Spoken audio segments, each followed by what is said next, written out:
Fun fact about me, I kidnapped my kid once. It sounds worse than it actually is. I've had him since he was 8 months old. He's always been with me.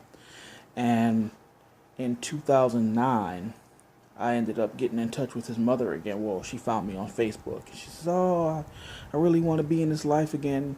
So I gave him the choice. He chose to go. And instead of honoring our deal where he would only stay for a month, which would be the first of many visits, she decided that that's where he was going to live forever. And he called me up and said, "Hey, you're going to have to come get me." She even went so far as to go to court and said I abandoned him. It was this whole big mess.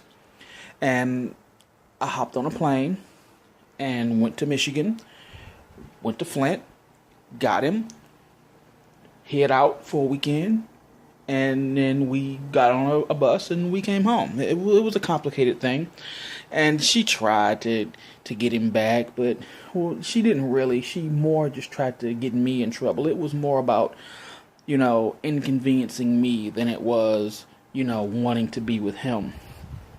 And what's funny is people pick the wrong times to breathe that sigh of relief.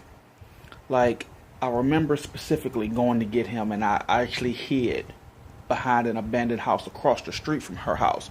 And I told him, "Hey, when you're ready, I'll be there. Just come." So he makes his way out, he comes, and we run. I mean, we run like hell. And while I was glad to see him, it was my first time seeing him in a month. It was like, no time for pleasantries. Let's get out of here. So we left, and once we were 6 blocks away, and I put in the call to my sister, and she was going to come swing by and pick us up, then we had time to stop and hug and go, "Man, it's good to see you. I'm glad we took care of this." The moral of my story is people pick the wrong times to breathe that sigh of relief and celebrate a victory. It's like, sure, when he rushed across the street and, came behind that house, we could have stopped and I could have hugged him and said, "Oh my God, I missed you so much. I'm so good." But we weren't out of the woods yet.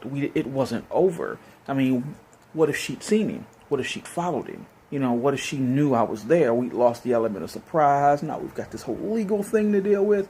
So I guess what I'm trying to get across is, while the other day I did say, "Oh, hey, look, things are looking up. Things are actually gonna, work out for us." That's not necessarily true until it happens. I mean, yeah, things are getting better. It's just not time to celebrate yet.